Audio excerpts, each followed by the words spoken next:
Hello and welcome to Web3 Harbor's Mix series. I'm Andrew, and you've just stepped into our monthly L&D residency. This is a space where we move into what's actually building the future of Web3. Our premise is simple. We hand the mic to the architects within the ecosystem, allowing them to become the faculty. In every session, our members help us dive deep into the technical and strategic intelligence that bridges the gap between Web 2 and Web 3. It's about shared expertise, community growth, and moving the needle together. We're ready to get started, so let's head straight into today's exchange. Okay, it's 12:30. Good afternoon, everyone. Happy Thursday. Thank you for joining us for today's Web3 Harbor's Mix webinar. My name is Andrew. I'm head of partnerships at W3H, and it's my honor to moderate our Mix series today. Before diving in, for those joining or hearing about W3H for the first time, we are a Hong Kong-based digital assets industry association, and we bring together stakeholders across Web3 to foster collaboration, innovation, and co-curation in the development of the decentralized internet and digital asset economy. We created the Mix, or the Member Intelligence Exchange series, to offer a platform where our members, who are the actual architects building out the ecosystem, giving them a chance to step forward as a faculty. And every month through Mix, we turn deep industry expertise into accessible education for the rest of the ecosystem. Today, we are very fortunate to have with us industry experts from the digital asset community, Joy Lam and Ryan Chan from Clarient Advisory. Clarient Advisory is an independent strategic advisory firm specializing in digital assets, tokenization, and regulatory strategy. They help financial institutions, asset owners, market infrastructure providers, investors, and Web3 projects build and scale and regulate markets with globally informed yet execution-ready advice. They are led by Joy Lam, the founder of Clarient Advisory, and she's a strategic advisor on digital asset product architecture, regulatory strategy, and market development. She's been in industry for a very long time, very expert in all things regulatory and digital assets. Previously, she was the head of global regulatory and APAC legal at Binance, and she is also a member of the Hong Kong government task force on promoting Web3 developments.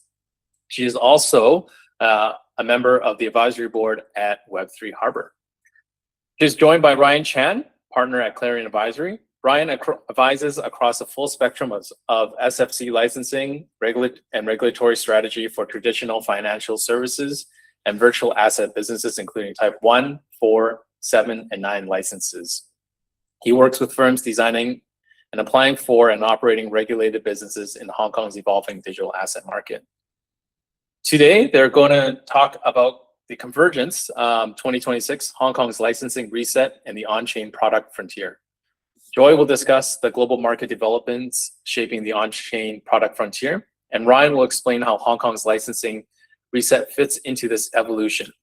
Together, they will explore what this convergence means for Hong Kong's role in regulated on-chain financial products and the key tensions around permissioned assets, composability, liquidity, and institutional adoption.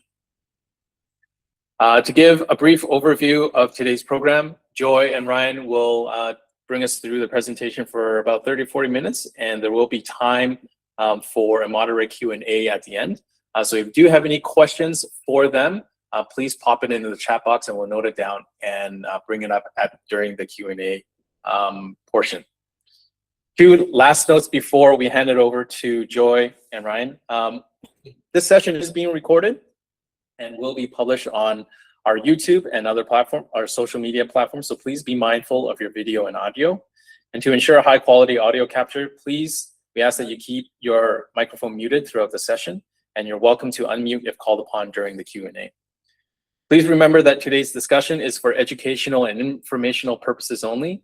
Nothing in this webinar should be considered as financial or investment advice, and we strongly encourage everyone to conduct their own thorough research before making any investment decisions.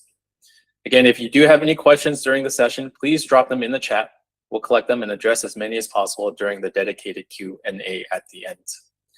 Finally, if you would like to receive today's slides, simply send an email to web3events@web3harbor.org after the session. Thank you, everyone, for joining us. We're excited to get started. Joy and Ryan, over to you two. Thanks very much, Andrew, and thanks very much to the Web3 Harbour team for having us. So we called today's session Conversion 2026 because we think that the Convergence story has changed. I think for a while now, a lot of the discussion around convergence has really been focused on TradFi entering crypto. And while that is definitely true and that has been an important part of it, there is more to it than that, because what we think we're seeing is financial products, access layers, distribution rails, and regulation all starting to merge. And so Hong Kong's licensing reset matters because it's happening, exactly as these structures become important from an operational perspective. So for the next 45 minutes, we're going to be looking at what is changing, why vaults and wrappers matter. You probably would have been hearing a lot about those in the last few months, and also where Hong Kong can position itself. So before we kind of get into the substance, just a quick kind of explanation, I guess, of what we do and to help you understand the lens that it is that we're bringing to the discussion today. So at Clarient, we really sit at the intersection of digital asset product design, global regulatory strategy, and launch execution. So in practice, we are often brought in by clients when clients are trying to build or enter a new part of the market or build a new product where they feel like they need help to solve matters that cover product, regulatory, and commercial questions all at once. And so, from product architecture perspective, that might mean helping a TradFi manager think about, how to tokenize a fund or launch an RWA product.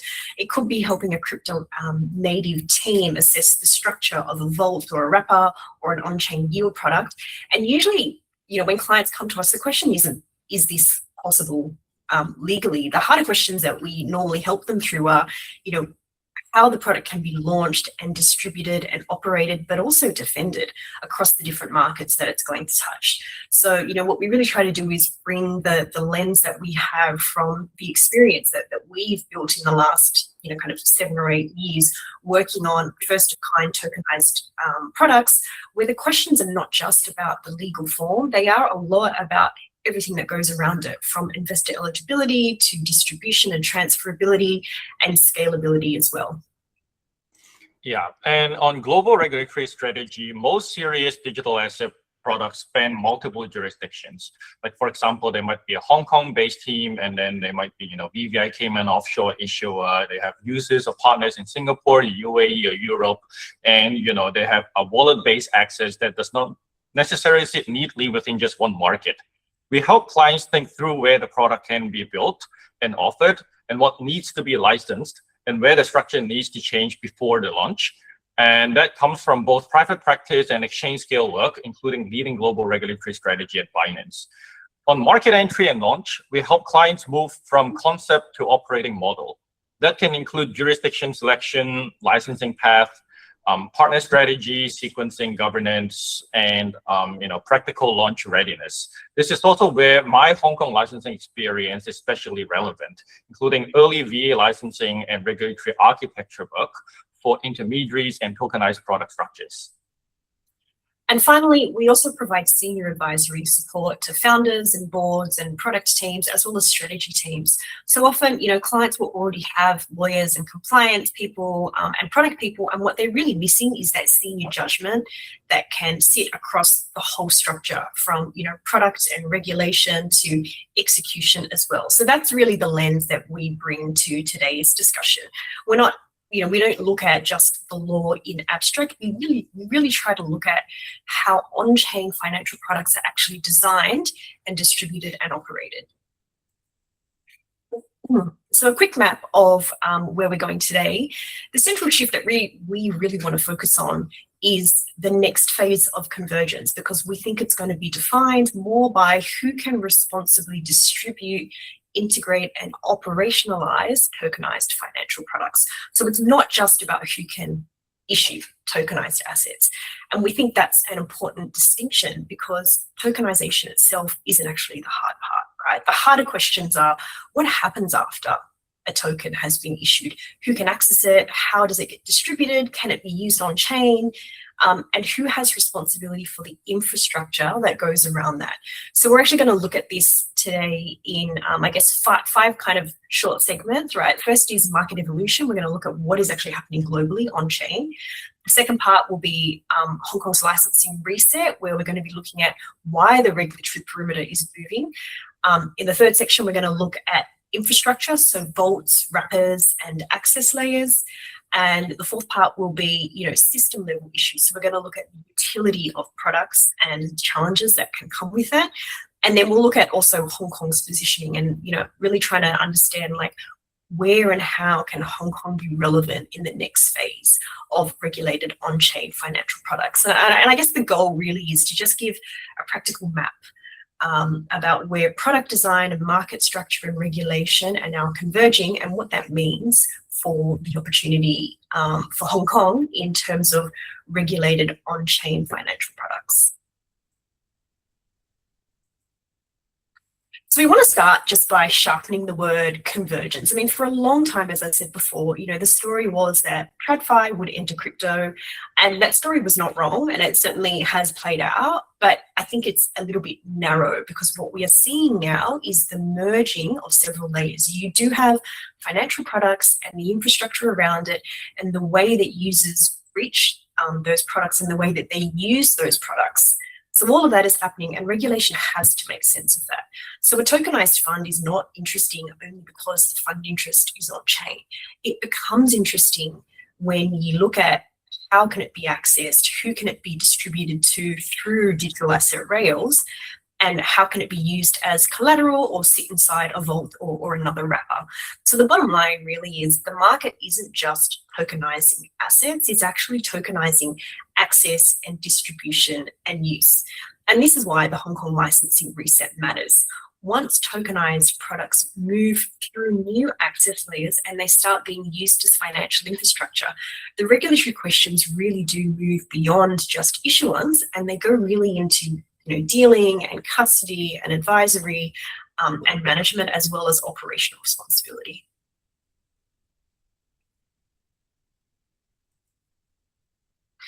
Okay, so this slide really explains, why the timing matters now. We do have two shifts that are happening at the same time.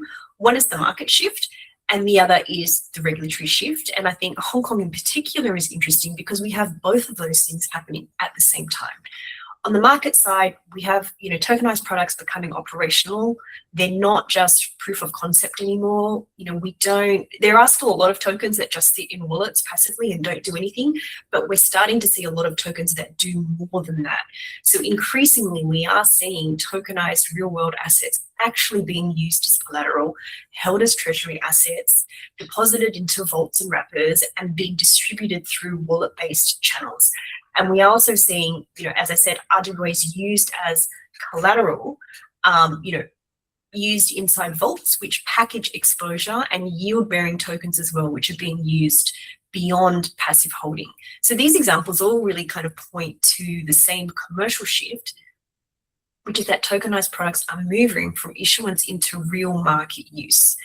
I think there was a report from Investor X earlier this year, and they prepared their report using data from RWA XYZ, and that put tokenized assets, or tokenized RWAs, at around 27.5 billion at the end of Q1, and that was up from 21 billion at the start of the year. So, a 30% increase in the first quarter. And I think it's an interesting market signal because it tells you that there is growth of RWA, and it correlates, I think, to what we are seeing in terms of the demand and the inquiries that we are getting from our clients for support with tokenized products. And on the regulatory side, you've got a perimeter widening. Regulators, not just in Hong Kong, but in other jurisdictions as well, are increasingly focused on not just what is the token and where does it trade, but who performs the functions that sit around that token, who is handling intermediation, controlling access, operating distribution layers, who holds private keys. There are all these other very interesting issues around who gives advice, who is going to manage and rebalance strategy exposure. Yeah, and from the Hong Kong perspective, this is where the licensing reset becomes important. Like once tokenized products move beyond issuance, for example, they're used as collateral, they're distributed through wallets, they're placed inside strategies, the regulatory analysis moves with them. The question shifts from where does the token trade to who is dealing, who's advising, managing, holding keys, or controlling the access layer. And the SFC is not just waiting for legislation to act. So, earlier this year, it issued 3 circulars under the Aspire roadmap permitting VA margin financing for the first time. It enables shared order books with overseas VATP affiliates, and then it also allows like affiliated market makers on licensed platforms to provide the services. And it sort of like sets out the framework for VA perpetual contracts for professional investors as well. So these are operational moves within the existing VATP and intermediary framework happening in parallel with the legislative pipeline. The regulatory parameter is moving on both tracks simultaneously. And this is the bottom line of this slide. Hong Kong's licensing reset is happening at this point where tokenized products are moving from issuance into real market use. So this is not just a legal update. It is a regulatory response to a market that is becoming more operational, more intermediated, and more connected. So let me now turn to Hong Kong's licensing reset, because this is one of the main reasons today's topic matters. The licensing reset has a clear direction. So in the past, we have only the SFC governing securities and features, and then later they also govern the authorization of structured products that are offered to retail investors. And then they moved on to regulate VA, and the first step of that is to regulate only the virtual asset trading platforms, the exchanges. And now they're moving beyond just the VATPs into 4 activity-based regimes: dealing, custody, advisory, and management, all targeted for a single bill to the Legislative Council within this year. But the 4 are not at the same stage, and that distinction matters for anyone planning around these regimes. So VA dealing and VA custody are the most advanced right now because we already have the consultation conclusions being published, and the court decisions are made with respect to the scope, eligibility, capital requirements, and custody model and the hard commencement date. That there would be no deeming arrangement for the existing operators. Once the law is implemented and it's effective, anyone that has been conducting their business without an existing license would need to cease operation. Virtual asset advisory and management are somewhat one step behind because we're still waiting for the conclusions to come out, but we are expecting those to come out really soon. Those proposals basically mirror the existing terms and conditions that traditional Type 4 and 9 advisors and managers which provide virtual asset services are required to observe. And when those conclusions land, they will be the document that define the licensing requirement for fund managers, strategy providers, and anyone giving advice on VA exposure. So one scoping point on dealing that affects product design directly is that in the consultation conclusion, the SFC reduced the scope of VA dealing to only cover dealing activities with respect to spot VA. Spot VA derivatives and structured products in paper form are not covered and will stay under the SFO, not the new VA dealing regime. So anyone whose model involves those instruments need to be clear about which framework really governs them. The commercial implication is the same across over the all 4 regimes. Structure that sits between users and VA exposure. So vaults, wrappers, curated strategies, access layers needs to be assessed against each of these function-based tests, not just against the VATP framework. The question is no longer only, are you operating a trading platform? It is now, what function are you performing in relation to the user and the asset? To make the reset practical, I would break it into 4 questions for you. First, dealing. Are you making or offering agreements for the acquisition or disposal of VAs by way of business? This covers simple conversions, brokerage, and block trading. It does not cover VA derivatives, which remains under the SFO, which they have the Type 11 and Type 12 licensing activities, which is supposed to be implemented anytime soon. And then payment providers whose VA activities is incidental to cross-border settlement will need to assess whether or not their conversion activity crossed the threshold as well. And then secondly, custody. The final custody scope is narrower than many expected. It targets entities that safeguard instruments enabling transfer of VAs, meaning private keys or equivalent. The test is unilateral transferability. Can your entity move client VAs on its own? If yes, you do need a license. If you delegate key management to a licensed subcustodian and you have no independent ability to move assets, you are likely not in scope for the custody license. Third, advisory. Are you giving advice on whether, which, or when to acquire or dispose of VAs? This captures research outputs, model allocations, as well as direct recommendations, not just discretionary execution. And then fourth, management. Are you managing a VA portfolio with discretionary authority? The proposed VA management regime carries no de minimis threshold, unlike the current 10% threshold. So any portfolio with any VA exposure, regardless of the percentage, will require a license. This closes the arbitrage of structuring below a certain limit so that you don't need to discuss with the SFC, or you don't need to get certain levels of approvals. The tests across all four follow the function, not the label.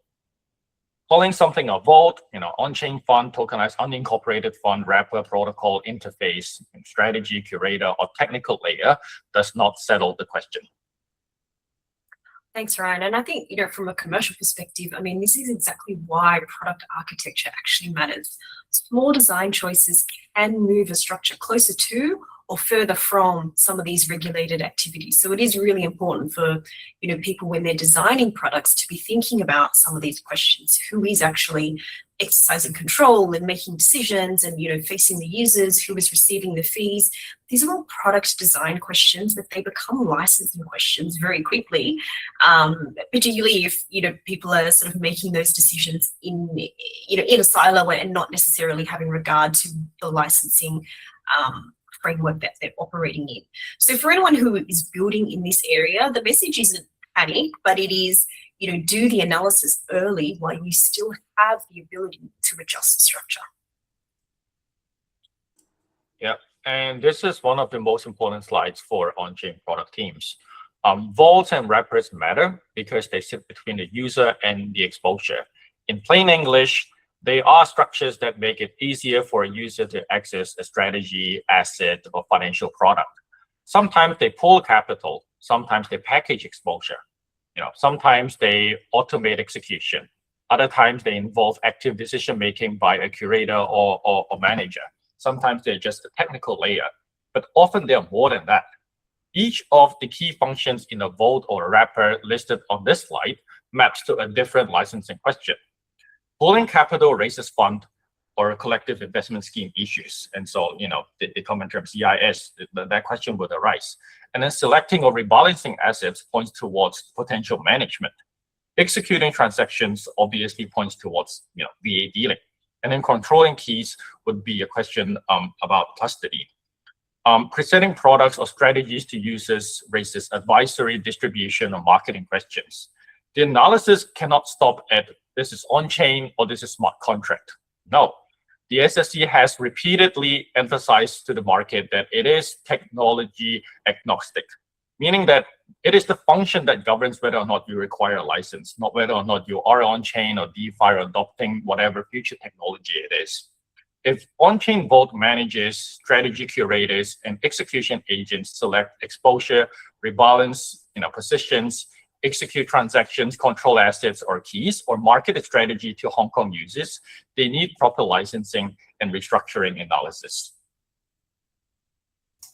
So from a commercial perspective, this is also why vaults and wrappers are so important. They are becoming part of the distribution and the product architecture, which we'll look at shortly. They're not just technical primitives anymore. They actually determine who gets access, how that exposure is packaged, but also where the commercial value sits. So the key message really is vaults and wrappers are now perimeter questions because they sit between the user and the exposure.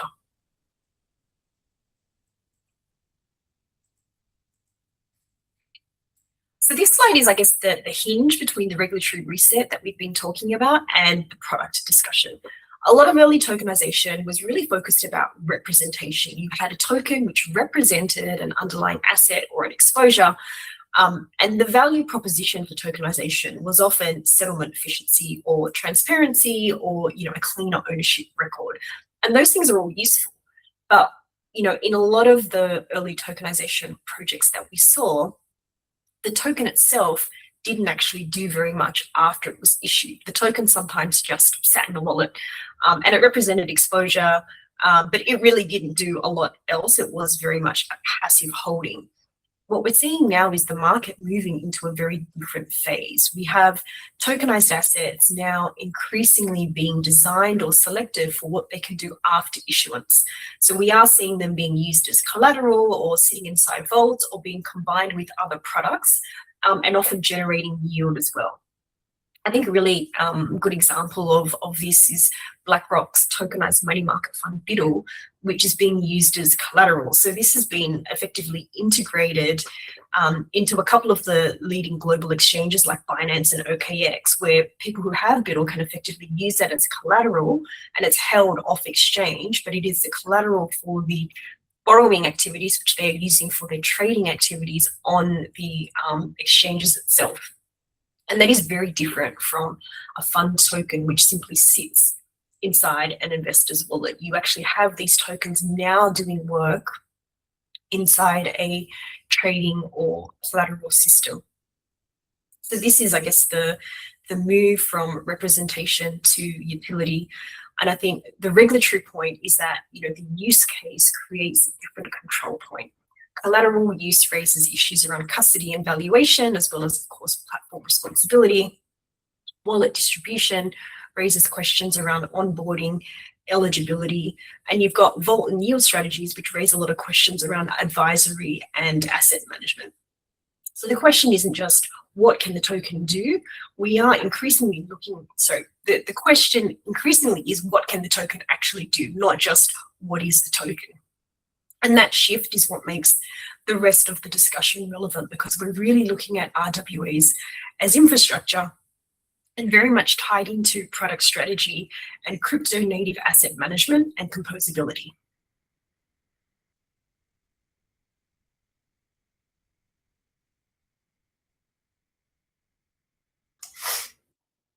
All right, so let's just make the infrastructure point just a little bit clearer. I mean, tokenized RWAs are not just passive investment products, as we've just discussed, and they really are becoming infrastructure because they're being used as collateral and as vault components and as liquidity tools. And the BUIDL example that I mentioned is just one of many. I mean, there's another good one, I think, is USYC from Circle. They also tokenized a money market fund, which provides on-chain economic exposure to short duration US government money market yield. And this is, again, not really positioned just as an investment product. It's also positioned as yield-bearing margin. So the commercial point is that the market wants productive collateral.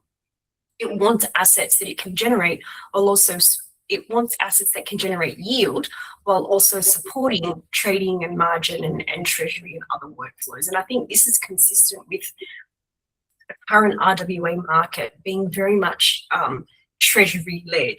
So there was a report from CoinGecko earlier this year. It was like an RWA report, and they basically estimated that tokenized treasuries make up about 2/3 of the tokenized RWA sector. And that changes the analysis in 3 ways, because you've got issuance becoming life cycle, because you have to follow the asset after launch now. You've got the asset becoming infrastructure, so you need to ask what other activities depend on this token. And you've got product risk becoming market structure risk, because you need to understand what happens if liquidity or valuation or redemption assumptions around the actual token break. Yeah, from a Hong Kong perspective, once a tokenized RWA becomes collateral or market infrastructure, the analysis moves beyond just issuance. You need to think about custody, trading infrastructure, settlement, eligible holders, intermediation, redemption, and risk management. This is exactly where Hong Kong's framework needs to develop if it wants to be relevant beyond just tokenized issuance. So the opportunity for Hong Kong is not just to be a place where tokenized products are issued. It is to be a place where tokenized products can be used in regulated financial infrastructure.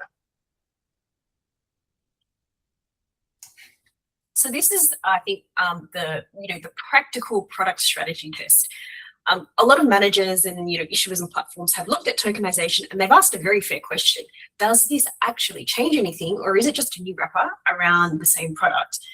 And our view, sometimes a little bit controversially, but if anyone who is connected with me on LinkedIn has seen my posts in the past, this will not come as news to you. But tokenization of itself is not automatically meaningful. It becomes meaningful if it actually changes one of four things: access, distribution, utility, or operations.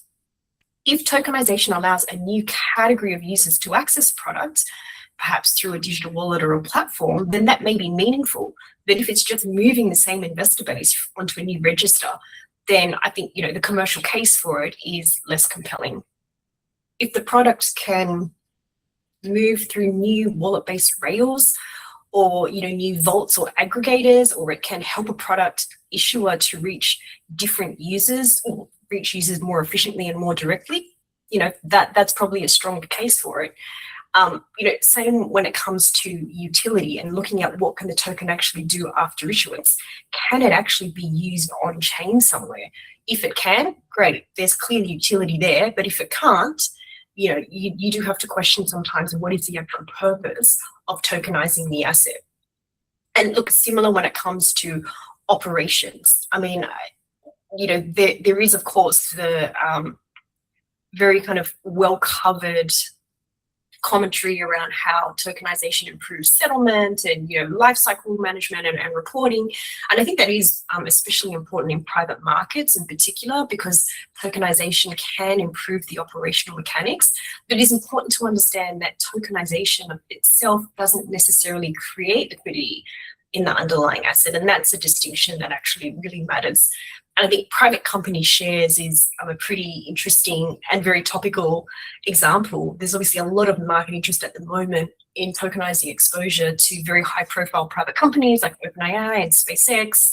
But the hard issue is whether you can package that exposure in the right way. And part of the challenge, I think, is particularly with private company shares, you have to be aware that there may be issues with whether or not the underlying transfer is valid, whether the issuer is actually going to recognize that, whether the buyer has enforceable rights, and whether there is really a secondary market. And I think Anthropic's recent warning, which I think was a week or two ago, is a useful reminder, because Anthropic came out and sort of said, look, we're aware of these unauthorized sales and transfers of Anthropic stock, and a lot of them were structured through SPVs, and they basically said, these are void and we're not going to recognize them on our books or records.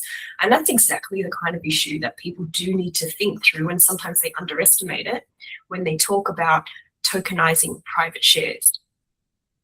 So the examples that we mentioned, I think map pretty neatly onto this test. Collateral is, the ability to use it as collateral is a real example of utility. And wallet-based access is another example of distribution. And vaults and wrappers, interestingly, are often an example of distribution and utility and access combined at the same time. This is also how clients should think about licensing. Access raises distribution, marketing, and onboarding questions, and triggers the marketing prohibition if you're reaching Hong Kong users without the license. Distribution raises dealing and advisory questions depending on who is routing transactions and presenting the products. Utility raises custody and management questions once assets are held or strategies are executed. Operations raises questions about who controls the mechanics and bears liability across the life cycle. The broader the token's role, the broader the regulatory analysis that is required. And so the commercial test really is pretty simple, I think. If the tokenization doesn't change access, distribution, utility, or operations, the case for doing it may be weak. If it doesn't change one of those things, then if it does change one of those things, the commercial case is obviously going to be stronger, but then the regulatory analysis becomes more important. So this slide is really about distribution, because distribution is often where the real commercial value sits, but it's also where a lot of the regulatory risk sits. So traditional finance already has a very mature distribution stack, which we've listed on the slide. These layers are going to be, they're very familiar, they are regulated, and operationally, they are well understood by the market. But the on-chain stack looks quite different, right? Users may access products through a wallet. You may have transfer controls, eligibility requirements, and execution handled through smart contracts and platform rules and access layer design. And I think a really interesting example to look at here is Franklin Templeton's partnership with Ondo, which they announced a couple of months ago, where Franklin Templeton has basically partnered with Ondo to distribute 5 of Franklin Templeton's ETFs through Ondo Global Markets. And for anyone who's unfamiliar with Ondo, you can think of them as a crypto-native RWA platform. So they provide on-chain access, and they are a distribution layer for tokenized financial products. So their role isn't just to tokenize assets in a silo. Their role is to actually build infrastructure through which users can access tokenized exposure. And so under this arrangement, you've got Franklin Templeton, who is bringing the regulated asset management products, and you've got Ondo, who is effectively providing the crypto native access layer. And we have increasingly seen, quite a few examples, I think, of TradFi managers partnering with crypto native institutions, basically as a way of distributing these very traditional financial products to the crypto native users that these crypto native market players have. So it's really not, the 5 ETFs themselves that Franklin Templeton has partnered with Ondo for. It's really about the change in the distribution model, because we are really moving from regulated, traditional kind of distribution rails into using crypto native rails as a way to distribute regulated investment products. And that is going to change who owns the user relationship, who controls the onboarding, who applies the eligibility rules, and sometimes how do those eligibility rules apply, and also where do the economics of distribution sit. So it may move, we may have things moving to the wallet interface, we may have things moving to the Vault Curator, you may have things moving to sit inside a wrapper. It also can change access controls, as well as moving to the platform that routes users into the product. Yeah, and this is where the regulatory parameter starts to follow the access layer. If the access layer is doing real work, onboarding users, applying eligibility restrictions, routing transactions, presenting products, or controlling who can and cannot hold or transfer the token, then it becomes difficult to say the access layer is purely technical. In Hong Kong, that may raise dealing, advisory, distribution, custody, or management questions, depending on the structure. For asset managers and product issuers, this is a major strategic point. Tokenization may not change the asset, but it may change who owns the client relationship, who controls access, and who captures economics from distribution. For Hong Kong, the question is whether the regulatory framework can accommodate this new distribution stack without collapsing everything back into old categories or leaving major access layers outside supervision. So this slide is about a category which I think a lot of TradFi participants may not have focused on yet very closely, and that is the rise of crypto native asset management. This is not a niche DeFi category anymore. There was a report from Keyrock and Maple last year where they estimated that on-chain asset management AUM in 2025 grew by about 118% to, I think, around about $35 billion. But very interestingly, discretionary strategies were up 738%. So, I mean, you can put aside the numbers. We don't really have to focus on the exact number, but it's really about the direction of travel, right? You very clearly have capital moving on-chain or into these on-chain structures, and it is increasingly looking like curated or managed exposure. So for traditional asset managers, it's a bit of a warning shot, I think. I mean, crypto native investors are already consuming asset management through on-chain rails. And I think that if TradFi managers don't figure out a way how to serve that investor base, the next distribution layer may form without them. So when it comes to on-chain vaults and crypto native asset management, the infrastructure may be different, but the economic functions are actually all very similar and familiar, because we do see portfolio allocation, there is strategy selection, there is packaged yield, there is discretionary strategies, and then we've also got direct to investor access. So these things are all very familiar to TradFi. And there are lots of asset managers and wealth platforms and fund distributors that perform and understand these functions very well. But what's different with the crypto native asset management is where control sits. So the strategy may look like asset management economically, but access and execution and decision making, they may be split across wallets and smart contracts and curators and platforms, right? So a simple way to think about this is it's a wallet-based product that allows a user to allocate into a predefined or pre-built yield or trading strategy with one click. And behind that interface, of course, you are likely to have someone somewhere who is making those decisions, who is selecting the markets and setting the parameters and rebalancing exposure and deciding which protocols to use. But so to the user, it may feel like a product, but economically, it is actually very close to what we now know and use as portfolio management. And I think the curated vault in particular is an important example for the purpose of today's discussion, because you may have automated execution, but as I said before, you probably still have someone sitting somewhere who is actually making those decisions about strategy and parameters, and also presenting the vault to users. So people don't necessarily need to understand every protocol mechanic.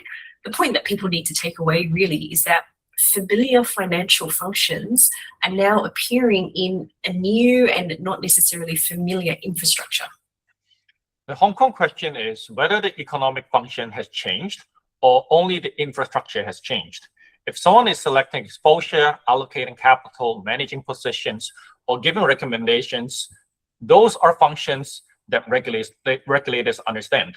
The smart contract execution layer does not change that analysis. Again, the magical term from the regulator is that they are technology agnostic. This is why crypto native asset management is relevant to Hong Kong.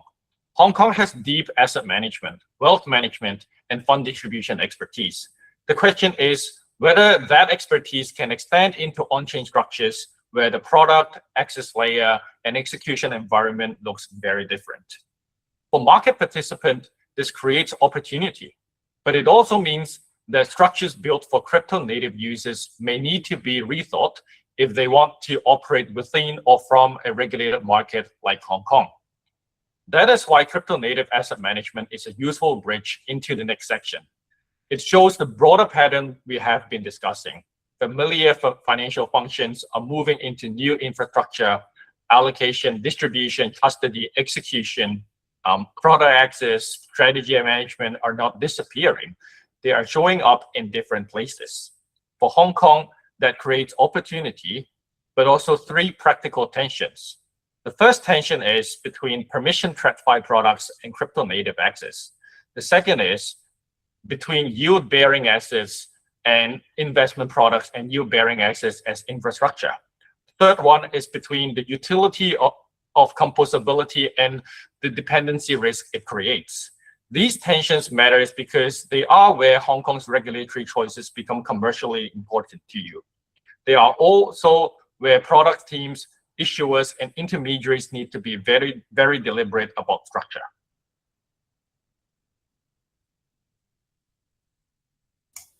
Right, so the first tension, as Ryan mentioned, is really between permissioned products and crypto native access. And, we are seeing a lot of activity in this space. I mean, and as everyone on this call would know, traditional financial products are generally permissioned by design, right? A fund may only be available to professional investors, transfers may be restricted, the issuers have to know who their investors are, and typically distribution is going to happen through regulated channels.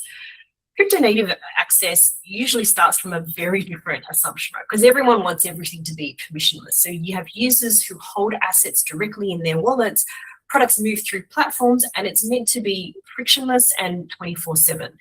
And I think there is, by and large, an expectation that crypto assets will be interoperable and will have the ability to be integrated with other products. So when it comes to crypto, composability is generally a feature, although it comes with risk, but it is an important feature that I think people are increasingly focusing on.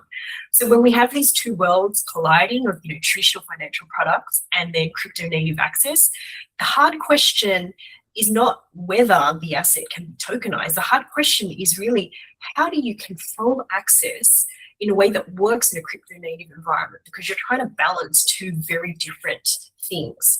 And the Franklin Templeton and Ondo example that I mentioned before, I think is quite illustrative of this. I mean, the point is not just about tokenization; it is moving toward wallet-based access for regulated investment products.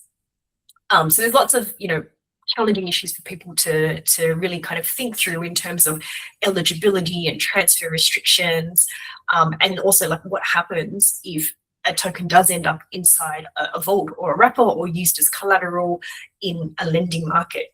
So Ryan, I mean, from a Hong Kong perspective, where do you see this tension showing up most clearly? Well, it shows up directly in the access layer. Functions that regulated intermediaries traditionally perform, onboarding, suitability, selling restrictions, transfers, controls, may now sit in a wallet interface, a token gate, a platform, or a vault. The licensing question is then, which entity is actually performing that function, and is it licensed to do so? Hong Kong's challenge is to support usable distribution while preserving controlled access. If the controls are too rigid, the product loses the benefit of on-chain distribution. If the controls are too loose, the product may not be acceptable for regulated markets. And so that's really the inherent tension, right? And the answer cannot be that everything should move like a freely transferable public token, because it just doesn't work that way for regulated products. But the answer also cannot be everything must behave exactly the way that it does under the old distribution stack, because then the commercial value of something being tokenized disappears. So the opportunity is really sitting somewhere in the middle, and that's, I think that the challenging and also the interesting part. It's navigating that gray and trying to figure out what is the right balance so that you get credible access controls, but also clear responsibility, usable distribution, and all happening inside a licensing framework that recognizes where the regulated function actually sits. The second tension is that yield-bearing tokenized products are starting to operate as infrastructure. Once a product is used as collateral, treasury, a vault input, or a liquidity tool, it is no longer just an investment product. Traditionally, we think of a fund, treasury product, or credit product as an investment. An investor buys it for exposure and yield. The core questions are performance, risk, disclosure, custody, and redemption. But when the same tokenized product is used as collateral, treasury, a vault input, or a platform with liquidity tool, the analysis changes. It becomes part of the operating infrastructure of the market. The collateral example we discussed earlier showed the point. A tokenized money market product may no longer be only an investment exposure.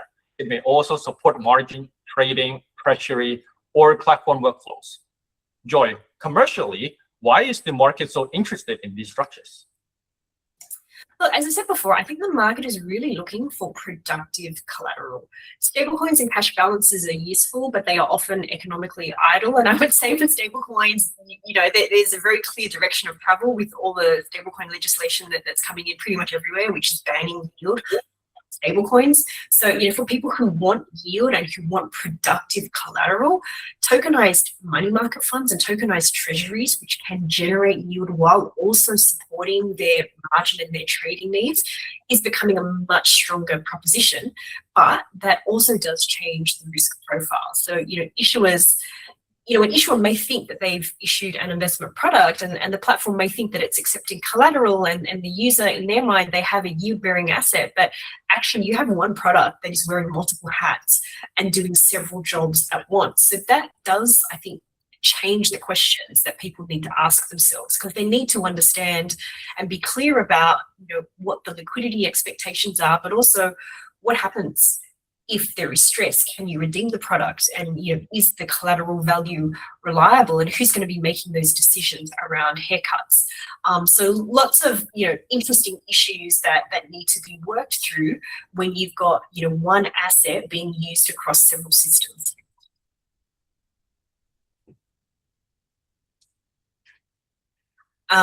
Okay, next. Okay, the third tension is composability. So this is one of the more, I think, powerful features of on-chain finance, but it's also the one that creates some of the most difficult risk questions. So in plain English, when we talk about composability in crypto, we mean the ability of an asset to be used across different systems. So maybe it can be, held in a wallet, posted as collateral, deposited into a vault, or used in a lending market, or combined with other on-chain uses. And that's really powerful because, as we've been talking about, it turns a product into a building block.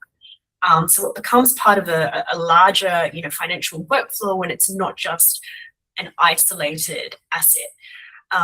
But this feature, which creates utility, it also creates dependency. And so the more an asset is reused, the more important it is to actually understand liquidity and valuation and redemption. Because as we've seen, contagion can spread very, very quickly in crypto markets, particularly given, kind of the speed with which they operate and react. So if you have a token which is used as collateral in one place and it's used as vault components somewhere else, stress can transmit across that system much more quickly than people usually expect. And I think there's a really important distinction here between transferability versus real liquidity. Tokenization can make an asset easy to move, but it doesn't automatically make an asset liquid. And I think, as I said before, private company shares are kind of a good example of this, because the better transfer mechanics don't change the underlying challenges that you might have with consent rights and issuer transfer restrictions and valuation uncertainty. And so this is an area where I think sometimes mispriced risk can occur or emerge. Users may see a token that can be moved easily and assume that there is liquidity behind it, but there may not be. And you may have vaults which are building strategies around assets whose liquidity behaves very differently in normal markets versus stressed markets. So Ryan, from a Hong Kong perspective, how should institutions and regulators be thinking about that distinction? They need to look at life cycle, not just issuance. Once a tokenized asset is used in other products or market infrastructure, the questions, it gets widened. How is it valued? Who can redeem? What happens if secondary market liquidity disappears? Who is responsible if a vault or wrapper using the asset comes under pressure? For private markets, this is especially important. A tokenized private asset may have better transfer mechanics, but the underlying asset will always remain illiquid. If that token is then used as collateral or placed inside a vault, the liquidity assumption can become a market structure issue. Right, exactly. So you've got, composability turning into product design questions, and they become market structure questions. So, again, for Hong Kong, the question is whether it's not that regulation should be prescriptive of the full life cycle, like it shouldn't, and we wouldn't want that. The question is really, whether Hong Kong's existing and proposed regimes are clear enough in practice for how they apply once products do move beyond issuance. We have in Hong Kong, very clear outlines or definitions, right, of regulated activity. So the more challenging question is going to be where the operating model is on chain and where some of these actions are split across, wallets and different entities, and some of them are going to be offshore and some of them are going to be smart contract. What happens then? Where does responsibility sit? I think that is the clarity which we're sort of missing at the moment, but serious firms need to know how to map the actual functions to licenses and responsibilities and operating models that they build. So just very quickly, I know we're running close to time. 5 key takeaways. Tokenization, as we've said, is moving from issuance to use. The market isn't just focusing on whether an asset can be represented on chain. What we're really focusing more on these days is what happens after the token is issued. Where is it being used? Who can access it? How is it used? And how does it become part of the broader financial infrastructure? The commercial test is really about access, distribution, utility, and operations. Tokenization of itself is not necessarily meaningful. It matters when we change one of these 4 things. Vaults, wrappers, and access layers, they are becoming important because they sit increasingly between the users and the financial exposure. That makes them commercially important and significant from a regulatory perspective. Yield-bearing RWAs create both utility and dependency. The examples that we discussed, I think, all point in the same direction. Tokenized products aren't just being used and held, they're actually being used on-chain, whether it's collateral, vaults, or integrated into broader financial workflows. And the opportunity for Hong Kong is not to focus just on tokenized issuance, because that's the easy part. And it's also not to focus on prescriptive regulation, because that doesn't work and that's not good for the industry either. What we really need is, we already have a regulated activity framework. So the opportunity is to make that framework usable for the next generation of on-chain products, where, as we've said, the regulated function may be split across issuers and smart contracts and, vault curators and offshore entities as well. So we're not looking for, new labels for every new structure. What we really want is, I think, more practical clarity around how the existing and the proposed regimes will apply where you have these hybrid financial products, which are very different in some ways from traditional products. And so that's really the central shift that we want to leave everyone with today. The next phase, it's not really about who can tokenize assets, because that's the easy part. The next phase is really about who can responsibly distribute, integrate, operationalize tokenized products at scale. We did have a couple of FAQs that we wanted to run through quickly. But Kathy and Andrew, do you want us to run through these, or would you prefer that we open up to the floor? You can run through them. I think we have time for maybe 1 or 2, and then we can also send the deck off to those that request for it as well. Okay, Ryan, do you want to kick off with 1 or 2? Yeah, sure. So here we want to address a few questions we hear most often from 3 main audiences in this call: the fund managers, TradFi firms expanding into digital assets, and the RWA platforms and issuers. So first question, a lot of you would be asking, so if we only curate an automated on-chain vault, do we need a Hong Kong license? So the answer is potentially yes.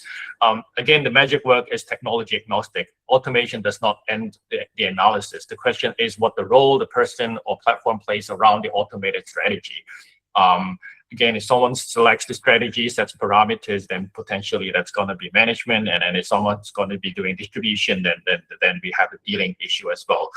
Regulator may still ask, what exactly are you performing in Hong Kong? And that's always the key question to ask. The point is not that every curator is automatically a manager. The point is that the algorithm does it. It's not a complete answer if people or platform still controls the design, access, parameters, marketing, and economics of the platform.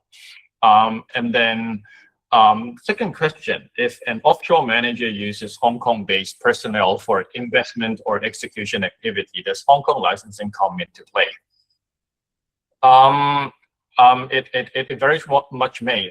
One analogy I always like to use is that if you have a driving license issued by the BVI and then you have your car manufactured by the Cayman Islands, do you think you can still drive the car in Hong Kong without a driving license issued by local authorities? That's the question that you really have to think about, right? Just because you have a BVI license does not necessarily permit you to do anything anywhere in the world. So the key question should not just stop at where the manager is incorporated. You need to look at where the regulator functions are actually being performed, by whom, and under whose authority. Maybe I'll go for the third one as well. Okay. So how do we make a tokenized fund useful after issuance? The key is to give the token a job after issuance. The tokenized fund is not very interesting if it is just the same fund sold to the same investors through the same channels, with a token sitting in the wallet as a new form of record keeping, like a tokenized ROM. That may have some operational value on its own, but it is unlikely to change the commercial outcome. The product becomes more interesting when the token changes how the fund is accessed, distributed, or used. For example, it may support cleaner onboarding, more efficient subscriptions and redemptions, wallet-based access for eligible investors, controlled transfers, better reporting, use as a collateral, or integration into another regulated product or platform. In our tokenized fund work, the real work is not just putting the fund on chain, but it is designing the operating model around the token, investor eligibility, wallet controls, transfer restrictions, register mechanics, custody, subscriptions, redemptions, distribution. Without that structure, token is just a new wrapper around the same fund. So the short answer is make the token useful in the fund's life cycle, not just visible on the fund's register. Thanks, Rowan. I think we might leave it there given timing, but I just wanted to give a quick plug before we wrap up to the working group that we're launching. So there's a new working group that we're launching in Web3 Harbour, which is the tokenization and digital asset working group, and we're going to be having the first meeting later this afternoon. And this working group is really meant to be an industry forum for market participants who are working on tokenization and digital assets, and Hong Kong's next phase of on-chain financial infrastructure. And the goal for us is to bring together people from TradFi and from digital assets, and from everything in between, because we want to really identify practical issues and compare approaches, and where useful, develop recommendations which are actually grounded in how products are actually being built. So the reason that this working group matters is that the issues that we've discussed today in this presentation, they're not just technical product questions, they're definitely not isolated legal questions, right? A lot of them are actually about market structure for Hong Kong. How we tokenize assets, how are they accessed, how are they distributed, how are they supervised, and who is responsible? So these are questions which I think need input from a broad spectrum of participants that are in the space. And so, for anyone who's on the call, if these topics are relevant to what you are building or investing in or advising on, please, we really encourage you, become a member of Web3 Harbour if you're not already, and join one of the working groups, because there's a lot of great work that's happening in the working groups, and we really do want input from a broad cross section of everyone that's in the space and interested. And I'll stop rambling there. Sorry, Andrew. Awesome. Thanks so much, Joy and Ryan, for joining us today and for all the insights, for sharing this time with us. For all those on the call, again, if you want to reach out to Joy and Ryan, you can find them on LinkedIn, or you can send us a message and we can definitely connect you with them. Also, if you want access to the deck, please email us and we can send it off to you. Just to close, their contact information is on the screen, so I'll copy it down. Just to close, we do have a few ecosystem updates. Join us next month on June 18th for the next session of our Mix series, where we will be discussing Vietnam's first blockchain payment sandbox pilot with our members Hedera, Varmeta, and Open Campus. So keep an eye out for that announcement on socials and in your email. On May 28th, there's going to be an Association for Women in Crypto Community Drinks. On June 4th, there is going to be a panel put on by DLA Piper and Alex Partners, focused on risk of digital assets, stablecoins, tokenization, NFTs, and AI. And the last ecosystem announcement I want to make is we are having a very special members-only community mixer next Friday from 5 to 7, and all Web3 Harbour members are invited for a networking night to casually commemorate our 3rd anniversary with our community, to meet up with other members and to listen to a casual fireside chat with our leadership. So hope to see you out there. Like Joy said, if you're not a member, if you're interested, please send us a message, and we highly encourage you to get plugged into the association, where you can get access to information like this and see what's going on in the rest of the market. So thank you all for joining. Happy to have you here, and enjoy your rest of the day. Thank you. Thanks for having us, guys. And that wraps up another session of Web3 Harbour's Mix series. A huge thank you to our faculty today for leading the way.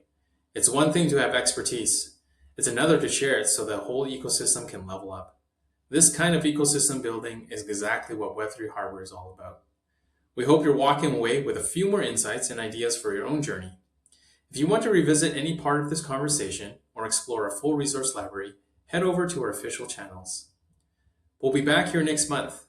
So for all of us at Web3 Harbour, stay curious, keep building, and we'll see you at the next Member Intelligence Exchange.